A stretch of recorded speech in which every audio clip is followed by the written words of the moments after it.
seseorang yang apabila dia ingin berwudu dan dia itu tidak menghilangi make upnya terlebih dahulu. Jadi make upnya itu masih menempel. Soalnya kalau mau dihilangin itu sayang, nanti ini masih bagus, nanti biar kelihatan masih cantik. Nah, Caranya juga benda cair itu tidak dianggap sebagai penghalang masuknya air wudhu ke kulit kita. Au hinaon atau celak, hina dan wa asbahu dzalik dan lain sebagainya itu famana'a wusulal ma'i ila syai'in minal udwi yang menghalangi masuknya air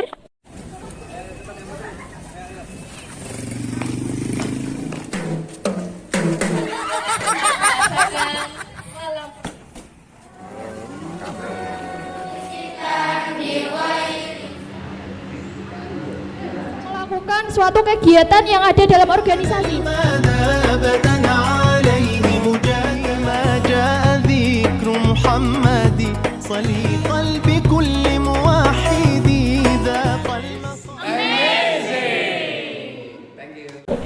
Assalamualaikum teman-teman, kembali lagi di podcast Fikih Darul Huda untuk teman-teman semua yang baru bergabung di channel ini. dan ketemu lagi bareng kita buat semua sobat sharing yang udah setia nonton video kita. Kembali lagi bersama saya Siti Nurjana Dan saya Siti Fitri Jannah. Kali ini mungkin suasananya agak berbeda ya teman-teman. daripada biasanya kan ya. Yang biasanya kita kedatangan narasumber yang mungkin bikin kita tegang ya. Kali ini kita agak lebih santai karena kali ini kita akan sharing-sharing cuma berdua aja. By the way, apa sih tema kita hari ini yang bakalan kita bahas berdua nih, apa sih? Oke, tema kita kali ini itu mengenai hal-hal yang menjadi penghalang wudhu dan merubah sifat air. Bener banget. Nah, untuk sekarang kita kan sebagai pelajar juga nih ya. Bener banget. Nggak jarang juga saat kita menggunakan alat tulis atau seperti tip X lah, kita nggak sengaja tuh kadang terkena tangan kita. Nah, apakah tip X ini menjadi salah satu hal penghalang wudhu atau gimana nih? Nah, sebenarnya untuk menyikapi terkait permasalahan tip X ini sebenarnya ada salah satu makalah yang mana ini bisa kita jadikan pegangan untuk menyikapi permasalahan tip X ini.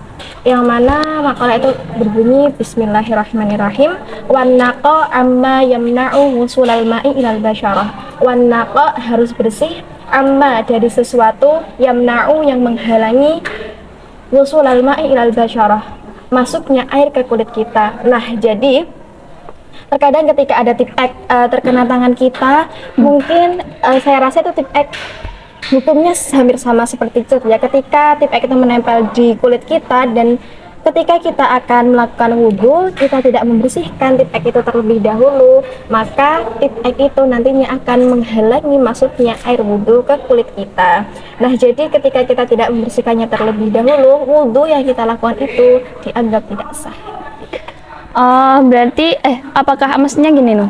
Itu kan untuk tip X.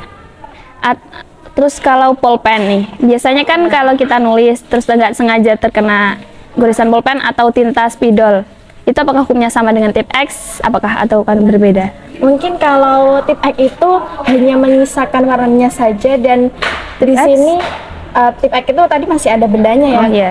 Karena kalau tidak kita bersihkan menggunakan sabun atau apapun itu masih menempel tebal di tangan kita. Jadi kalau tip X itu tadi masih menghalangi masuknya air wudhu ke kulit kita. Nah, tetapi di sini jika bolpen itu kan hanya warnanya saja di tangan kita. Nah, jadi itu mungkin tidak tidak dianggap menghalangi masuknya air wudhu ke kulit kita. Jadi wudhu kita bisa tetap dianggap sah. Oke, jadi seperti itu ya teman-teman, buat kalian yang kadang masih ragu kayak ini nggak sah nih, masih ada bekas pulpen harus diilangin, kalau nggak hilang nanti nggak sah wudhunya. Jadi tenang aja, karena pulpen itu tidak termasuk menjadi penghalang wudhu ya teman-teman. Kan itu hanya tersisa warnanya aja dari kulit kita. Yang penting kita udah berusaha ngilangin, dan jika nggak hilang ya udah, itu ternyata tinggal luarnya aja. Tapi untuk tip X harus dibersihkan terlebih dahulu. Oke, lanjut mengenai aku yang pengen tanya tuh ini untuk para perempuan nih, khususnya bukan khususnya sih, termasuk saya juga nih, kan sering pakai henna, pakai henna atau kutek. Apakah henna ini termasuk atau kutek itu termasuk menjadi salah satu penghalang wudhu atau enggak nih? Nah, di sini sebenarnya ada salah satu referensi dari Al-Majmu' yang bisa kita jadikan dasar hukum mengenai hal ini, yakni idza kana ala ba'dil a'dha'i idza kana ala ba'dil a'dha'i syam'un aw ajinun aw hina'un wa ashbahu dzalik famana'a wusulal ma'i ila syai'in minal udwi lam tasihha taharatuhu sawa'un aktsaru dzalik am qala walau baqiya ala yadi wa ghairiha atharul hina walau nuhu duna ainihi aw atharu tuhni mani'i bihaitsu yamassul ma'u basyaratal udwi wa yajri 'alaiha lakin la yathbutu sihhat taharatuhu. Jadi di sini dari makalah ini bisa diambil kesimpulan bahwasanya jika di anggota tubuh kita, sebagian anggota tubuh kita yang wajib kita basuh ketika kita akan melaksanakan wudhu, itu terdapat lilin tadi, syam'un lilin, au ajinun atau adonan roti, au hinaon atau celak, hina dan wa asbahu dzalik dan lain sebagainya itu famana'a wusulal ma'i ila syai'in minal udwi, yang menghalangi masuknya air ke sebagian anggota yang wajib kita basuh itu tadi,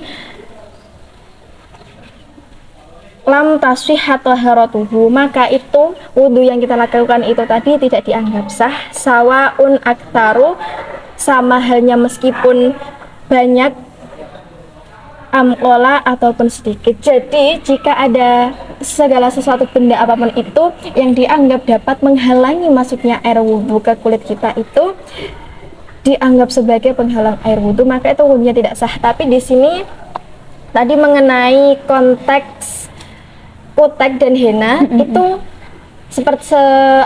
sebenarnya terdapat perbedaan antara kutek dan henna.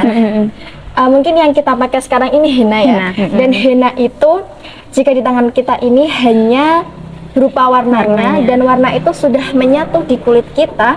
Jadi henna itu tadi tidak dianggap sebagai penghalang wudhu. Nah, tetapi di sini terkait dengan kutek, mungkin ada jenis kutek peel off ya. Nah, kutek peel off itu sepertinya hukumnya hampir sama seperti cat. Kalau tidak kan menempel tebal di kuku kita, dan itu jika tidak kita bersihkan terlebih dahulu maka wudhunya tidak sah. Itu untuk kutek yang peel off itu tadi. Oke, berarti untuk teman-teman semua nih, khususnya para wanita, jadi nggak usah khawatir yang ingin memakai henna atau kutek. Tapi sebenarnya berbeda sih ya. Tadi untuk hukum henna itu nggak apa-apa. Jadi kalau kalian ingin pakai henna, meskipun kalian nggak ada halangan sholat, jadi nggak apa-apa. Masih sah ya, nggak ada karena itu hanya ada warnanya saja dan warnanya pun sudah menyatu di kulit kita. Tapi untuk kutek, jika kalian ingin memakai kutek peel off itu kalian harus membersihkannya terlebih dahulu sebelum kalian berwudu, jadi tidak ada penghalang saat melakukan wudu tersebut. Dari makalah itu tadi juga ada keterangan yang mengatakan kan ini mungkin hukum ini lebih dominan untuk ibu-ibu ya, yang kadang ada di dapur. Kadang kan nggak jarang juga kalau sedang masak itu tangan kita terkena minyak ketika kita selesai memasak. Nah, kadang kan kalau minyak itu meskipun kita sudah membersihkannya dengan sabun tidak bisa bersih secara sempurna. Nah, itu bagaimana ketika kita berwudu? Maka ini sebenarnya itu tidak dianggap sebagai penghalang air wudhu jika air yang kita gunakan berwudhu itu tadi bisa mengalir di tangan kita meskipun tidak bisa menetap, tapi itu tidak dianggap sebagai penghalang wudhu. Mungkin kalau ada ibu-ibu mungkin yang masih bimbang ini gimana wudhunya, kan jika kita lihat mungkin akan terlihat seperti kok kayak air nggak bisa masuk gitu. Nah, itu hukumnya tetap sah ya, karena asalkan air itu bisa mengalir di tangan kita. Apakah air itu bisa menyatu dengan minyak? Biasanya kan ada kata-kata tuh, aku dan kamu bagaikan air dan minyak, nggak bisa menyatu gitu. Nah, itu apakah Gimana ya? Kayaknya bisa harus menyatu dikasih apa gitu ya? sabun? Oh iya, dikasih sabun. Harus ada unsur orang ketiga yang kayaknya jadi bisa menyatu ya. Oke, Kok jadi kayak bawa unsur Jadi untuk ibu-ibu yang kadang bingung tangannya terkena minyak dan ini gimana nih nanti soalnya nggak sah masih ada minyaknya, jadi jangan khawatir ibu-ibu, jadi bisa dihilangi dengan Kakak juga ya, kalau kakak yang masak. dengan sabun. Jadi kalau nggak bisa hilang, tapi kan yang penting kita udah berusaha, jadi nggak apa-apa. Karena pada dasarnya juga benda cair itu tidak dianggap sebagai penghalang masuknya air wudhu ke kulit kita. Oke, nah masih tentang wanita nih. Wanita itu, astagfirullah, apa ya? Wanita itu kan pasti suka make up nih, termasuk juga saya. Saya juga tentunya kita karena kita wanita ya. Nah, untuk make up, sah atau tidak sih seseorang yang apabila dia ingin berwudu dan dia itu tidak menghilangi make upnya terlebih dahulu? Jadi make upnya itu masih menempel, soalnya kalau mau dihilangin itu sayang, nanti masih bagus, nanti biar kelihatan masih cantik. Nah, jadi gimana nih hukumnya saat wudu masih ada make up yang tertempel di wajah kita? Memang ya, ini tuh salah satu keterangan, salah satu yang tidak bisa terbantahkan ya, bahwasannya kodrat seorang wanita itu ingin selalu terlihat cantik bagaimanapun kondisi. Nah, termasuk kita juga pasti merasakan hal itu dong, karena kita juga seorang wanita ya. Nah, namun ini berkaitan dengan kewajiban kita sebagai seorang muslimah dalam melakukan sholat, karena sahnya sholat itu juga dipengaruhi oleh sahnya wudhu kita. Jadi kalau wudhu kita tidak sah, bagaimana sholat kita bisa sah? Nah, untuk menyikapi wanita yang masih menggunakan make up, terutama untuk make up waterproof, jika tidak membersihkannya terlebih dahulu, nah ini tanpa kita cari hukumnya berdasarkan hukum agama, saya rasa ini mungkin sobat-sobat sharing semua udah tahu ya, kalau make up yang make up waterproof itu bisa menghalangi masuknya air ke kulit kita, karena make up waterproof itu anti air dan memiliki bahan-bahan yang dimana bahan itu tidak bisa menyerap air. Jadi kalau make up waterproof tidak dibersihkan terlebih dahulu, maka wudhu yang kita laksanakan itu tadi tidak sah. Nah, mungkin ini karena make up itu erat kaitannya dengan perempuan ya, yang biasa membeli make up kan juga perempuan yang lebih paham ya. Di sini mungkin sobat sharing ya, ketika membeli make up itu di toko make up atau dimanapun itu, di mall mungkin, pasti di sana di make up itu sudah tertera bahwasanya make up itu anti air. Jadi kalau tidak dibersihkan terlebih dahulu, maka itu akan menghalangi masuknya air ke kulit kita, jadi wudhu kita dianggap tidak sah.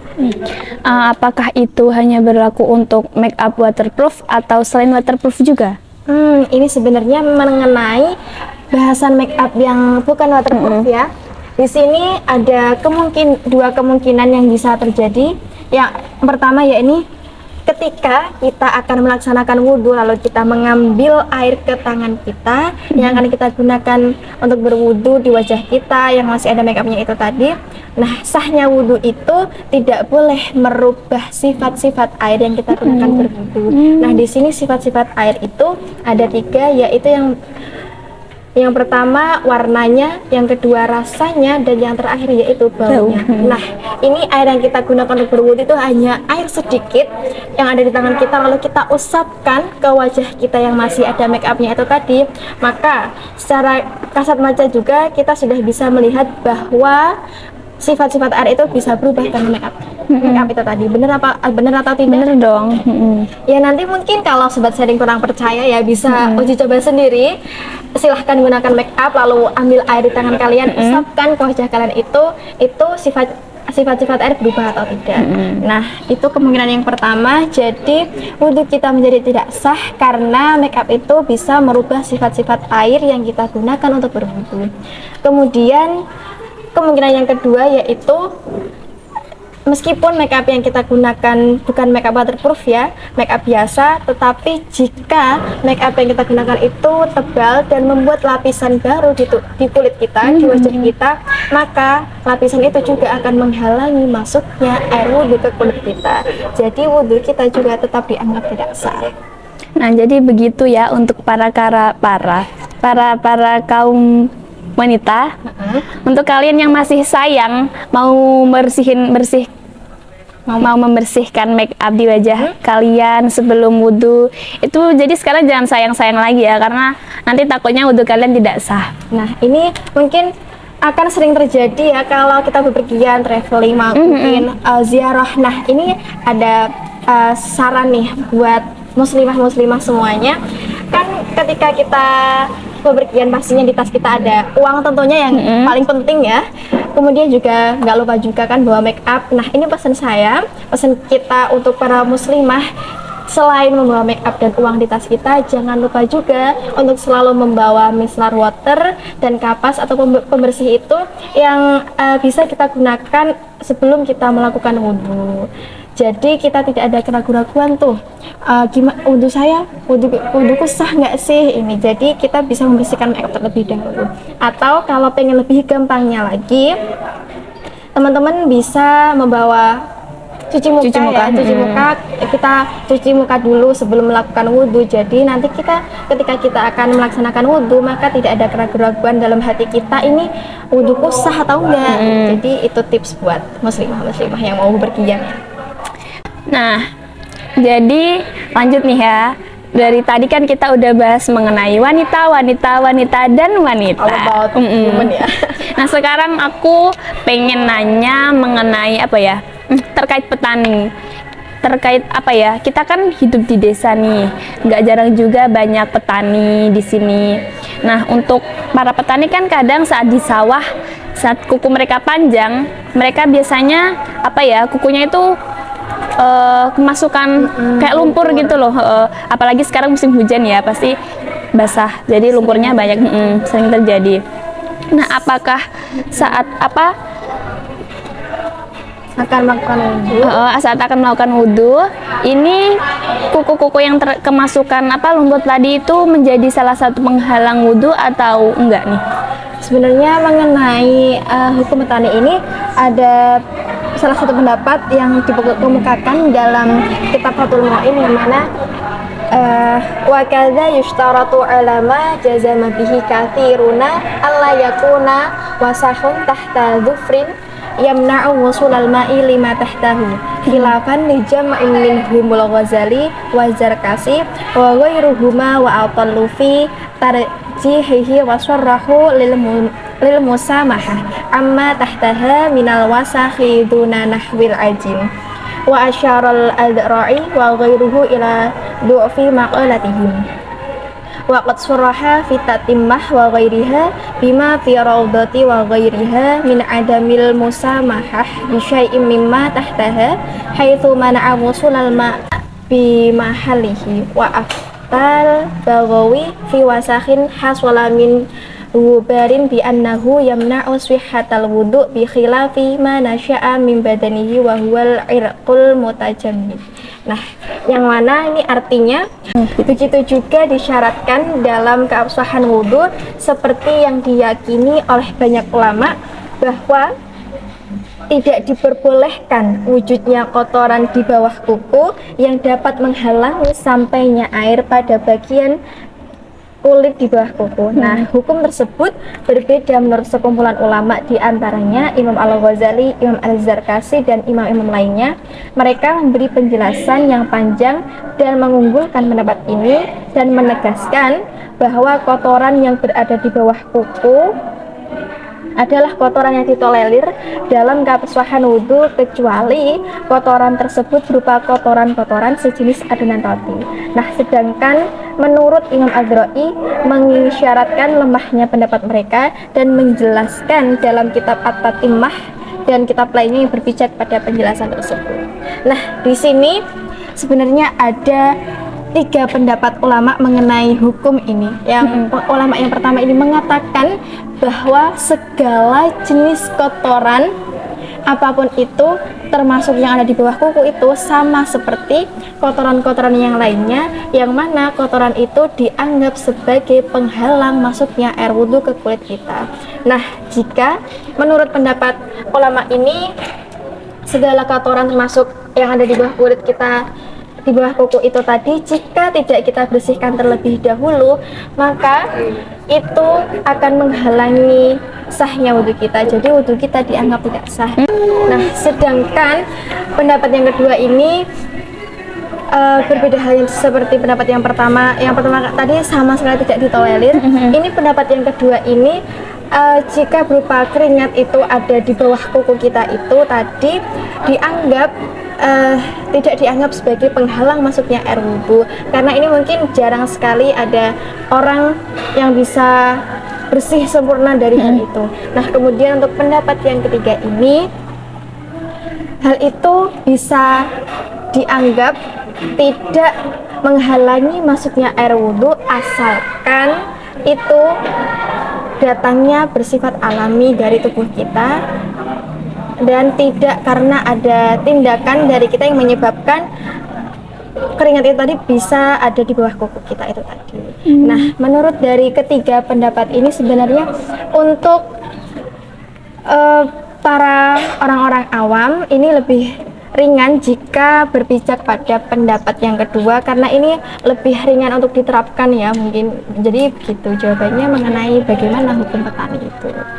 Nah, tapi untuk lebih kehati-hatian kita untuk mengikhtiari hal itu, lebih baik jika kita berpijak pada pendapat yang pertama, yang mana pendapat itu menjelaskan bahwa segala sesuatu, segala jenis kotoran yang ada di tubuh kita, termasuk di kuku kita itu tadi dianggap sebagai penghalang wudhu. Nah, jadi kita itu bisa lebih berhati-hati dalam berwudhu jika kita mengambil pendapat yang pertama, dan lebih disarankan juga untuk lebih memprioritaskan menggunakan pendapat yang pertama.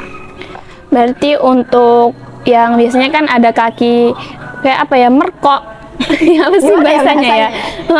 Ngerti kan, tapi ya kaki-kaki yang kayak itu garis-garis garis-garis di kaki, terus ada lumpurnya sedikit-sedikit, dan itu kayak orang-orang itu udah berusaha buat ngilangin, tapi kayak kok nggak hilang-hilang gitu. Apakah mungkin kalau gimana sudah tuh? bisa dihilangi dengan sabun digosok-gosok itu tidak bisa bersih. Nah, mungkin kemungkinan juga itu sudah warna dasar di kaki kita ya memang sudah hitam. Jadi mungkin itu tidak dianggap sebagai penghalang wudhu. Nah, tapi jika benar-benar masih ada lumpurnya di kaki kita itu tadi, jika tidak kita bersihkan, maka itu dianggap sebagai penghalang wudhu. Tetapi jika hanya warnanya mungkin hitam-hitam di kaki itu warna dasarnya, Mungkin. itu tidak apa-apa, tidak dianggap sebagai penghalang itu. Nah, untuk para petani nih, bapak-bapak, ibu-ibu, jadi udah jelas ya. Jadi kalau mau wudhu itu harus dicek dulu kakinya, kukunya, buat apa? Takutnya masih ada lumpur-lumpur yang menempel, jadi harus dibersihkan dulu. Karena yang sering sekali disepelekan oleh kebanyakan orang ini adalah ini masalah kuku. Padahal itu jika kuku saja tidak sah ya, nah itu bisa dipertanyakan gimana wudhunya itu. Nah, gimana nih? Kayaknya udah nggak ada pikiran buat nanya-nanya nih. Banyak pembahasan kita. Jadi buat mungkin sobat sharing, kalau ada pertanyaan-pertanyaan yang masih bingung mengenai hal wudhu atau lainnya itu Tanyakan bisa di komen. ditulis di kolom komentar ya, yang bisa kita bahas lagi ke depannya. Kali ini kayaknya kita udah dapet apa ya, banyak banget ya. Banyak, terutama untuk para wanita-wanita, untuk para muslimah harus diinget banget ini. Karena kayaknya pembahasan kita hari ini dominan membahas tentang Wanita. wanita. Banyak banget. Jadi untuk teman-teman semua dan sobat sharing yang udah setia nonton video-video kita, terima kasih banyak, dan selalu like, komen, dan untuk itu untuk para penonton baru nih ya, buat teman-teman yang baru bergabung, jangan lupa buat like, komen, dan subscribe juga, dan share video-video kita ke teman-teman kalian semua agar lebih banyak lagi yang mengetahui tentang ilmu-ilmu ini, agar nantinya apa yang kita sampaikan bisa memberikan manfaat untuk banyak orang. Dan terima kasih juga untuk kesetiaan para sobat sharing semua yang udah selalu nonton video kita. Mungkin sampai sini aja ya Kita hari ini, dan kita ketemu lagi pada video berikutnya. jangan lupa untuk selalu support akun kami, untuk selalu support channel kami. Dan pokoknya mohon dukungannya ya. Kita undur diri dan assalamualaikum warahmatullahi wabarakatuh.